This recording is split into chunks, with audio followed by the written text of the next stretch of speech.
that device? Well, exactly. It plays music. What's the point of that? Oh, with music, you can dance to it, sing with it, fall in love to it. Unless you're a Dalek, of course. Then it's all just noise. Welcome to About Time, a Doctor Who podcast. I'm Stephen, and I've been a Doctor Who fan since 2005. And I'm Ben, and I've never seen the show before. Now we're watching and discussing every episode of the revived series, and quite frankly, it's about time.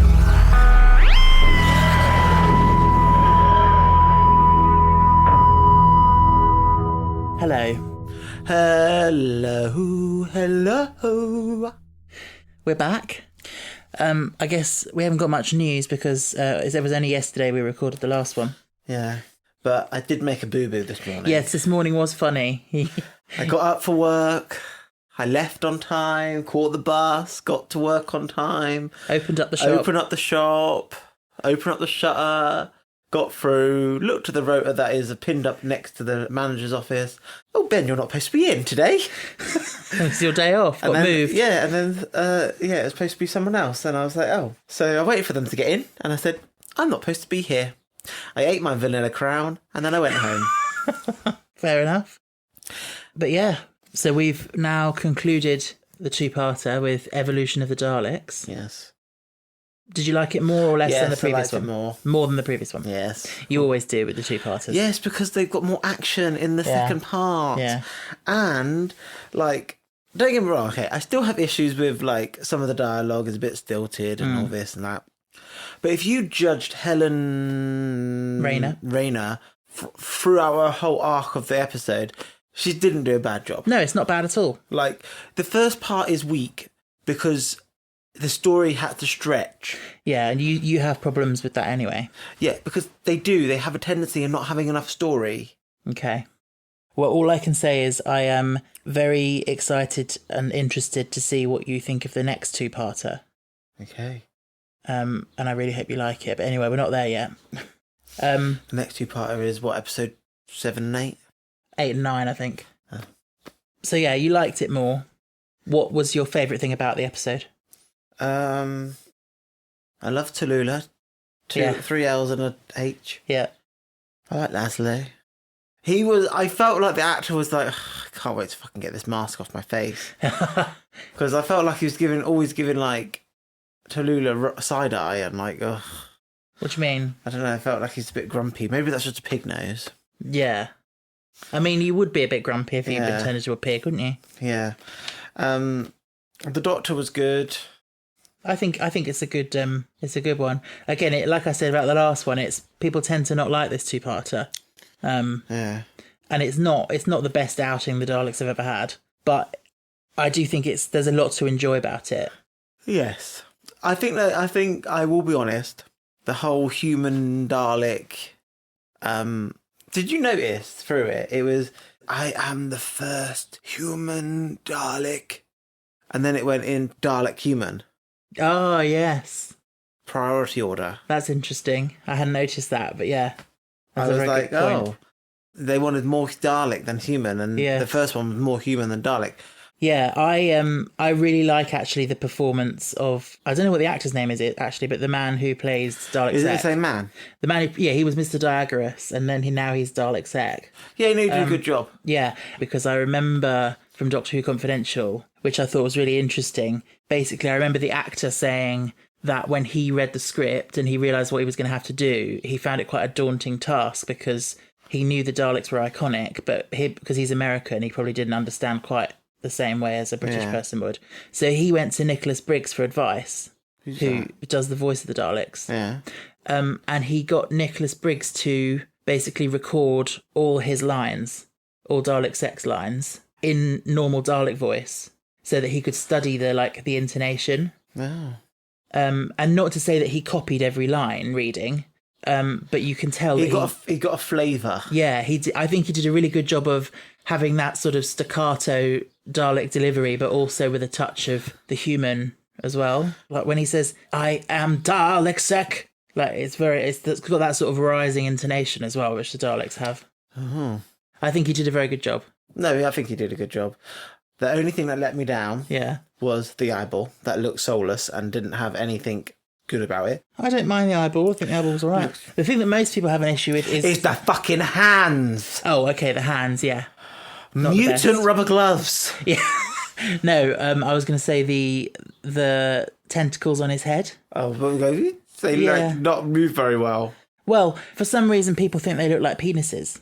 I don't see that. Whose penis looks like that? I was going to say, yeah, I don't see that at all. Anywho, I can understand the fleshy colour. But no, the thing that annoyed me the most about the mutant gloves is the claws, the nails were bendy. When he tried to touch things, they bent. I didn't notice that. And I was just like, nails aren't supposed to do that, love. No. So a bit like how, do you remember in Cyberwoman, her like metallic headpiece, you could see it flexing. Oh, yeah.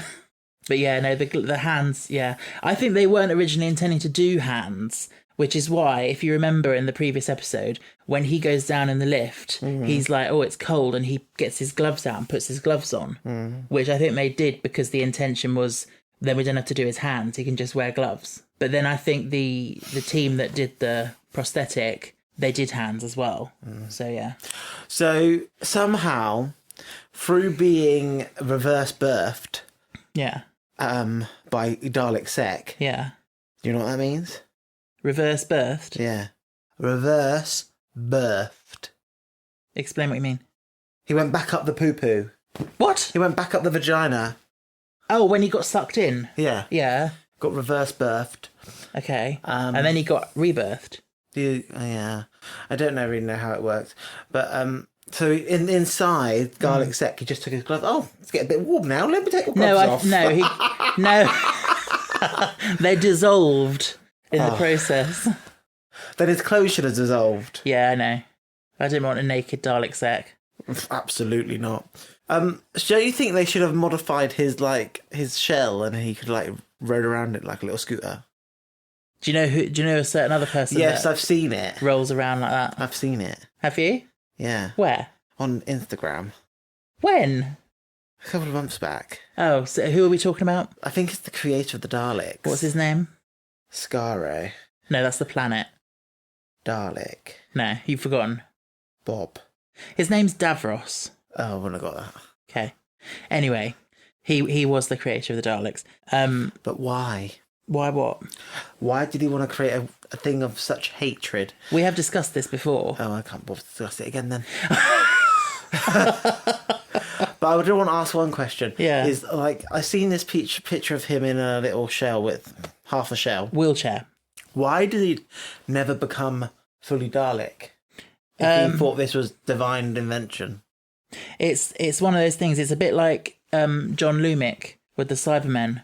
Remember, he was like, he said he would upgrade, but only with his last breath, because he thought it was a good idea, but then deep down he was still like, oh, actually, I'm not sure about this. Yeah. I think Davros probably thought the same. But he was okay sacrificing hundreds of millions of people. Yeah, exactly, because he's a megalomaniac. Yeah. What's that? Like a tyrant. Oh, I didn't know that was a insane megalomaniac. tyrant. Stephen, living with Stephen, you learn so many new words, and then you just have him like, he sees a word and he's like, he just tells you, oh, I think the origin of that word is like blah blah blah blah blah, and he's dead on the money. I've always been interested in etymology and stuff. I haven't studied it properly, which I would have liked it if I could have several lives over again. One thing I would like to do is study linguistics.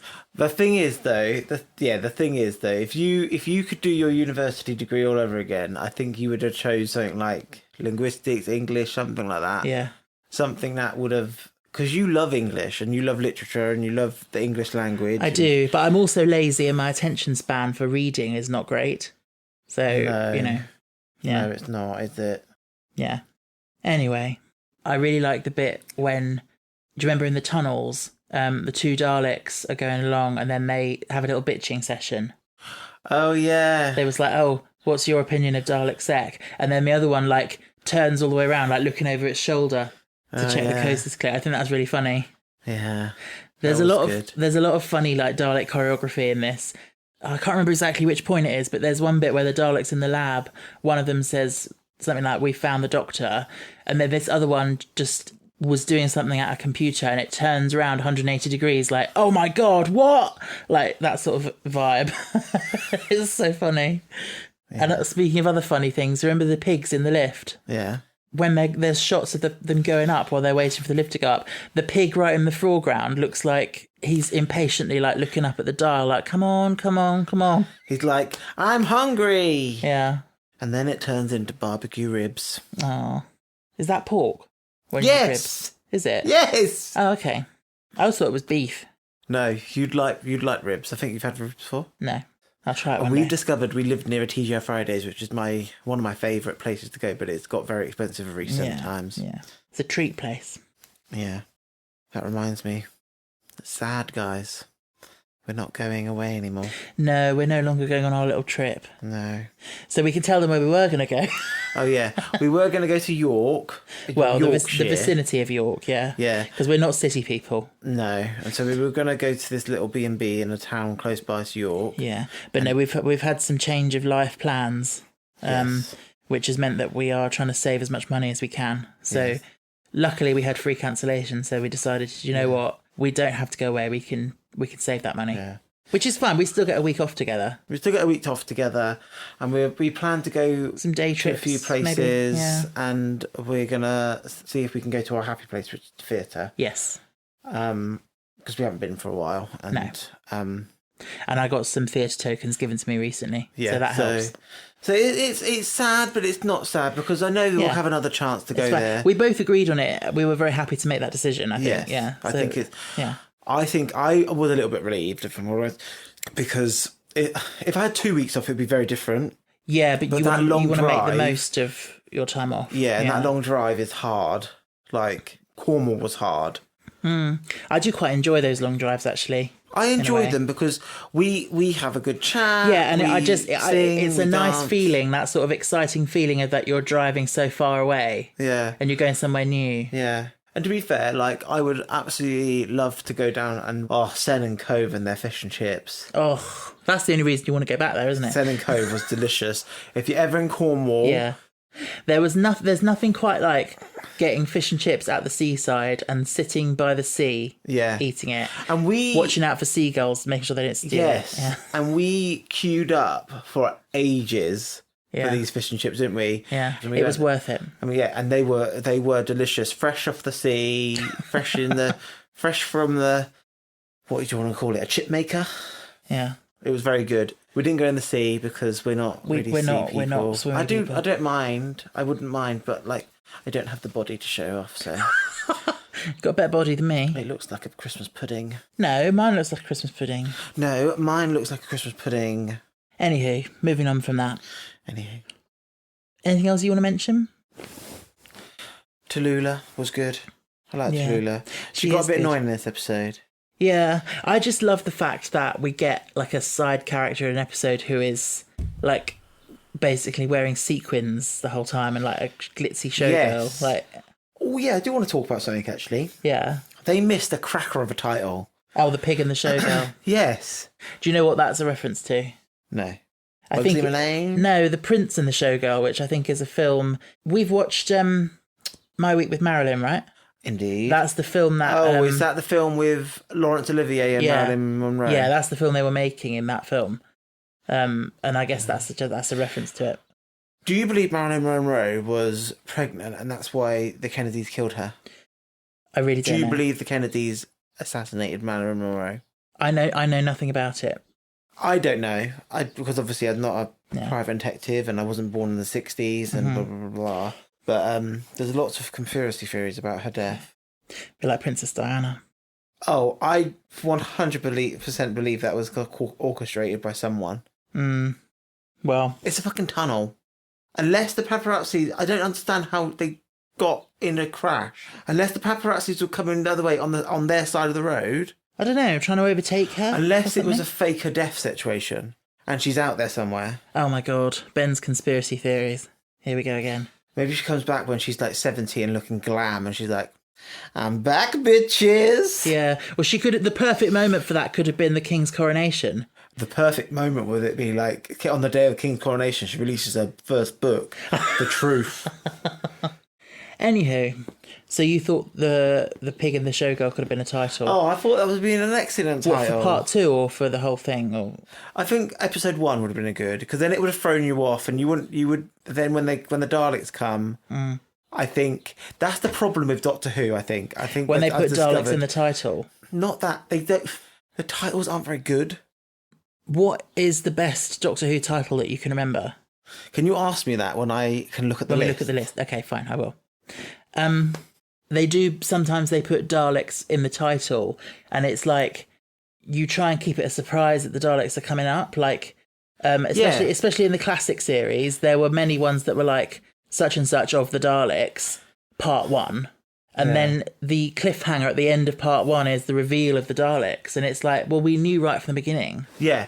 So for me, that's the bad thing about these titles is that you've got episodes that are, like, if I go off the top of my head, you've got episodes that are called like The Empty Child, which is mystery. You don't know what it's going to mean. You're like, okay, so it's obviously about a child, but how is this child empty? Yeah. And you realise that it's empty because it has no mind of its own. This one, Daleks in Manhattan, is, like I said, does exactly what it says on the tin. Yes. It's like snakes on a plane. It also... Yeah, sometimes they want it to be a surprise, and other times I feel like maybe it's a ratings thing. Yeah. Maybe if you see the listing, like, you know, in series 1 when we had the episode Dalek, that was a massive deal. And there was a load of publicity about that. They wanted people to think, oh my God, it's a Dalek, I'm going to watch this episode. Yeah. But sometimes they do want it to be a surprise. Yeah. For me, I think for this, because this was mid-series, it's not a finale, it's not major, like, so... Daleks haven't got a finale. Had a finale, have they? Yeah.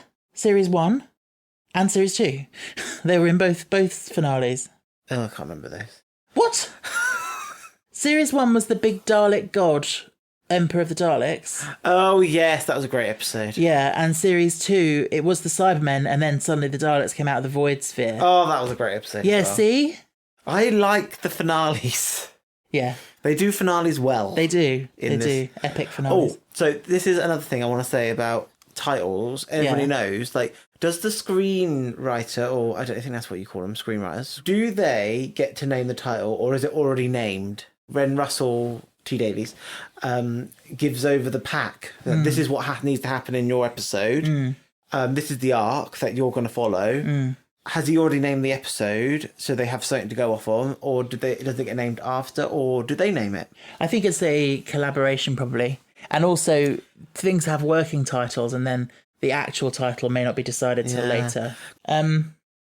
I really like that scene where Hooverville are defending themselves against the pigs, and then the 2 Daleks come flying in. Yes, we missed their new catchphrase though. What? Elevate, Oh, they didn't say elevate. Yeah, they didn't say it. But no, don't you think that looks so good when they just came zooming in? And he's like, oh, Martha, they're just the foot soldiers. And when they're firing their lasers, and there's this great music in the background as well. You know, the Daleks are always accompanied by a choir. No. Yeah, they are. Oh.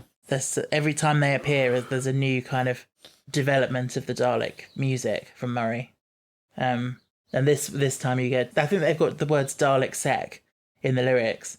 They go, Dalek Sec Makora Kore. Which means Dalek Sec has crumbled off his throne.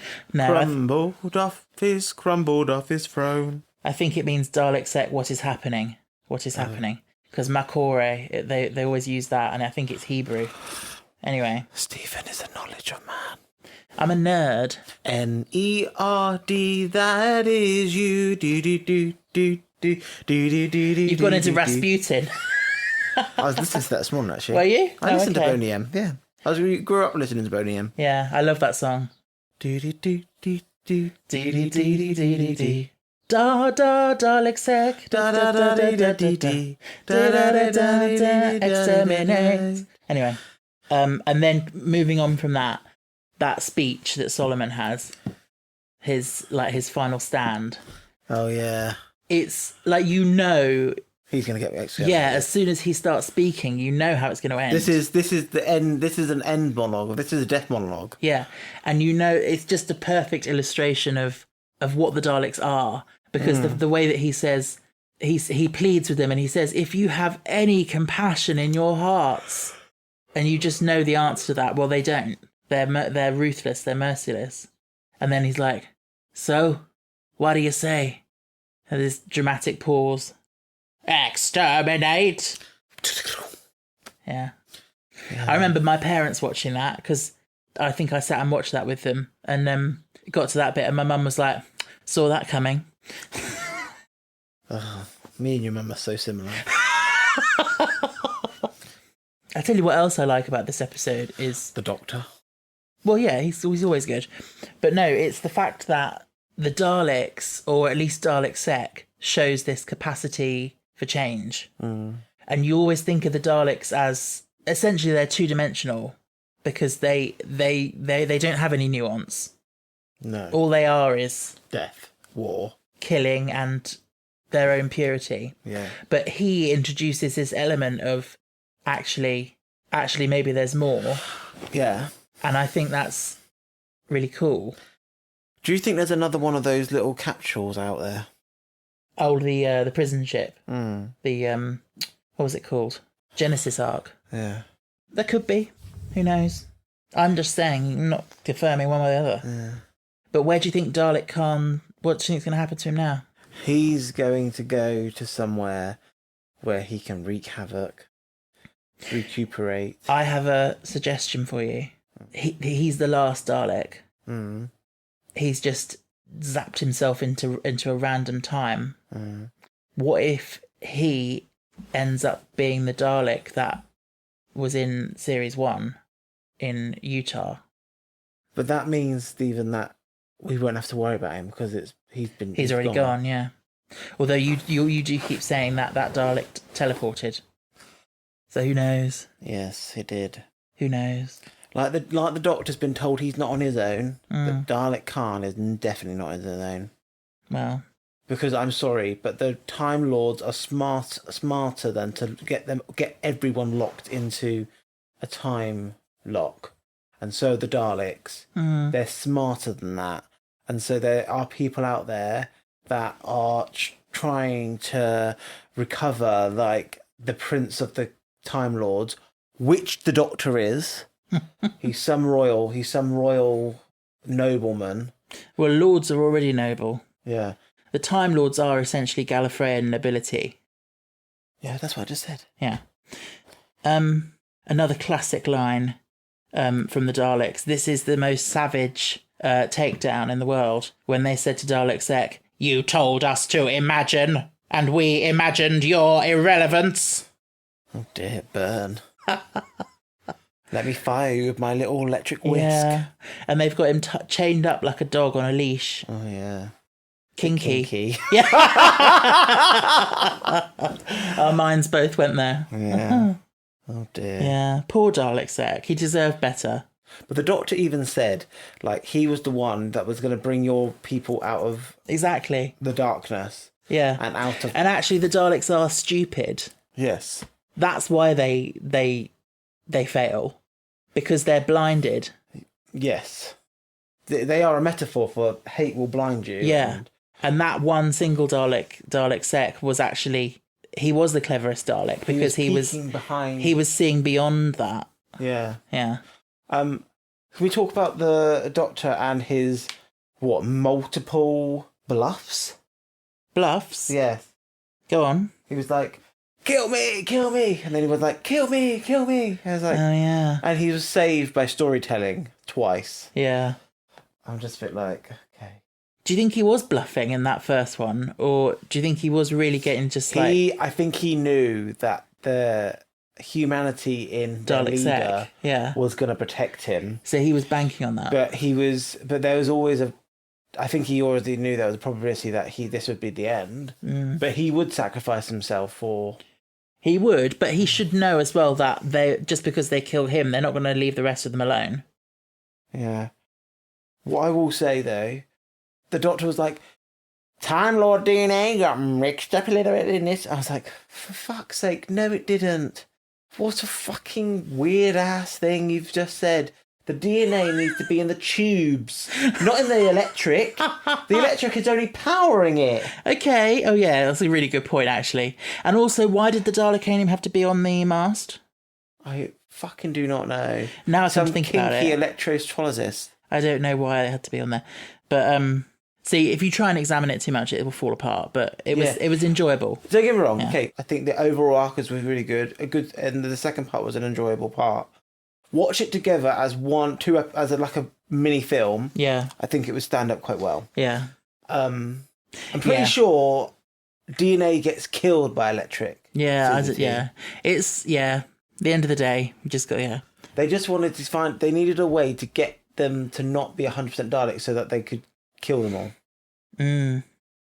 But why? Yeah, I was just going to bring that up because you know how in the past you've sometimes said Doctor Who feels like playground, child's play. Oh yeah, this does. Yes. Yeah, that bit when they're all grabbing their guns and marching. It's a bit like when I feel like they're all playing a playground, and they're like one of the leaders, like the Doctor Who's the leader, and the Dalek is the other leader, and he's like, "You say this, and this is going to happen because of this and this," and then you have to just one kid said, "Why?" Because I am the leader of the game. But why? Yeah, it's very that vibe, isn't it? Did you play Daleks at school? No. Listen, because this was way before the revival, way before 2005. This was when I was in infant school, so this would have been the 90s, right? Yes. I remember being in the playground and kids playing this game. They would stick their two arms out like the Dalek things, and they would walk around going, "I am a Dalek destroyer," and they would like grab people in their two arms and take them to the wall, and then you became a Dalek destroyer. I was involved in that, and I had no idea what a Dalek was. So your infant school was separate from your junior school. I went to a different one. Yeah. Oh, okay. Yeah. So this was just like reception to year 2. Yeah, and so nobody played that when you were a kid. I had no idea what it was. I just remember everyone going around saying, "I'm a Dalek destroyer." But I suppose if you think about it, this was the 90s. Doctor Who had only been off air for a few years. It finished in 1989. So maybe people had older siblings or whatever who remembered it. So yeah. Maybe, or parents. Yeah.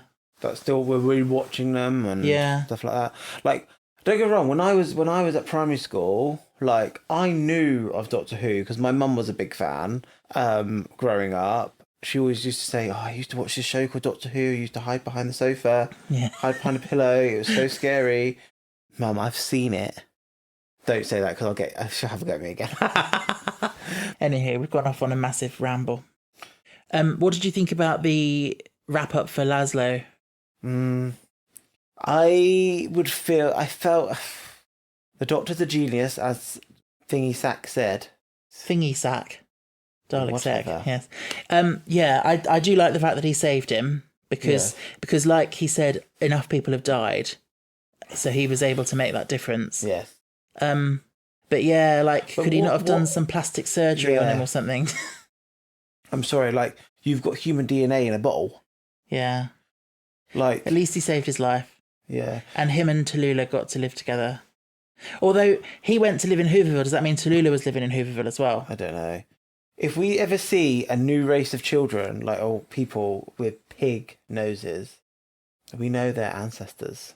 Yeah. If you see little baby pigs that are like dressed up in sequins and dancing, you know whose children they are. Yeah. Miss Piggies. Yeah. And finally, I want to talk about Martha's crush and how that's developing. Unrequited love. Yes. It's getting to that point where I think Martha should walk away for her own sanity, You said he's breaking her heart.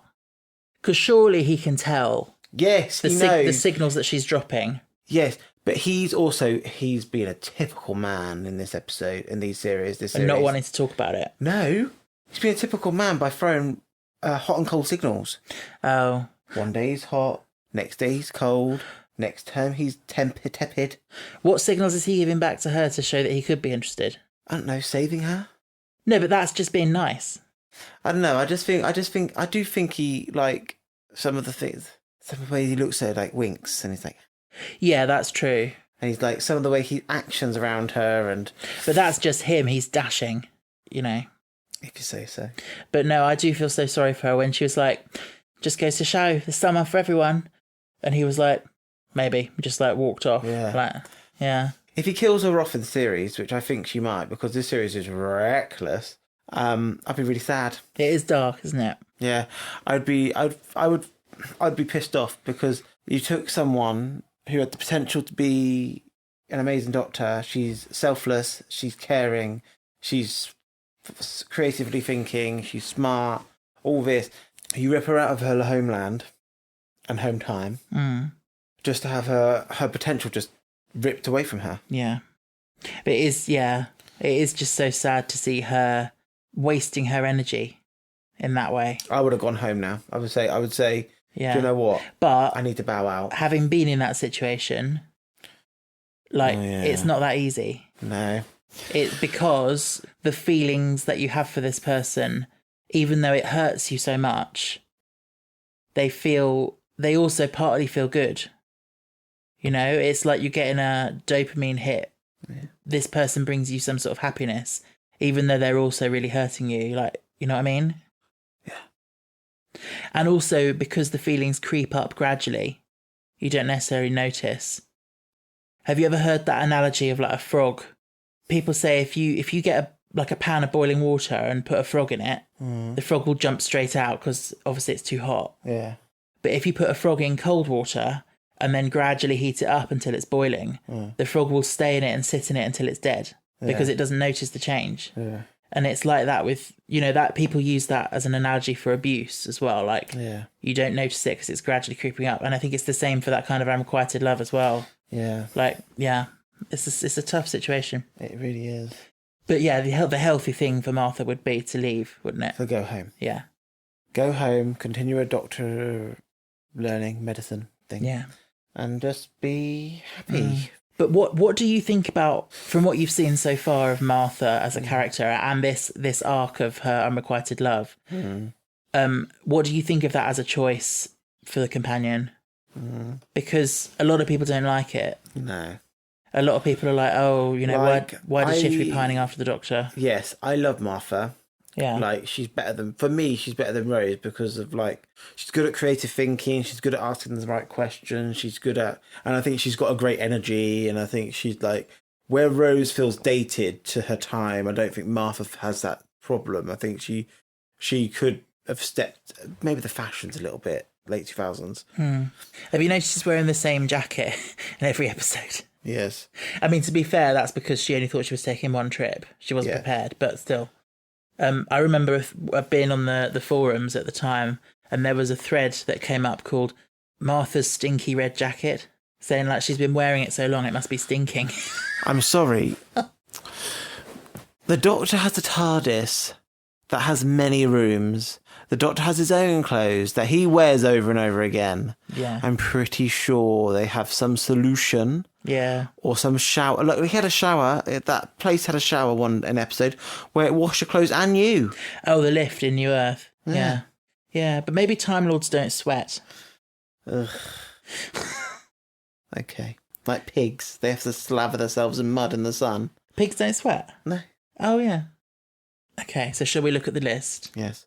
You wanted me to ask you, what's the best title that you've seen so far? Or one of the best?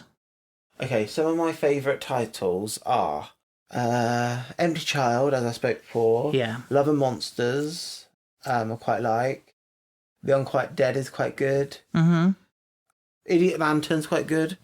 Yeah, I suppose ones that offer a sense of mystery and you don't really know what it's referring to. Yeah, I still have problem them all actually looking at them, but I think Gridlock's a good title.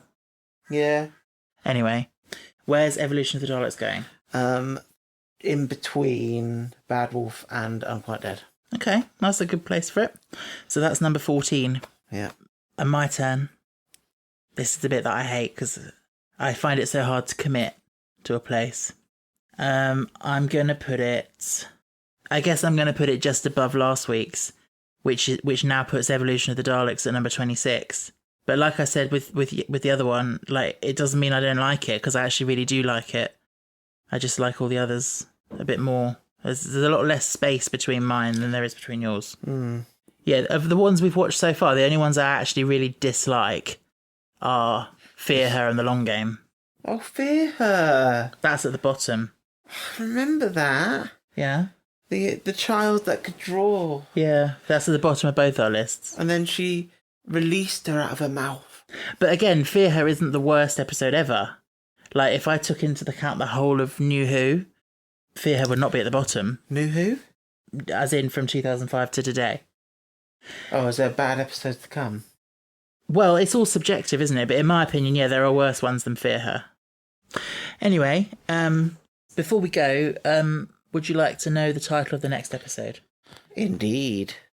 It's called The Lazarus Experiment.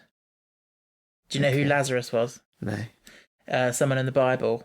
I think it was someone that Jesus brought back from the dead. Oh. So we're going back in time to Jesus' time. Oh, God, no. No, it's just named after that.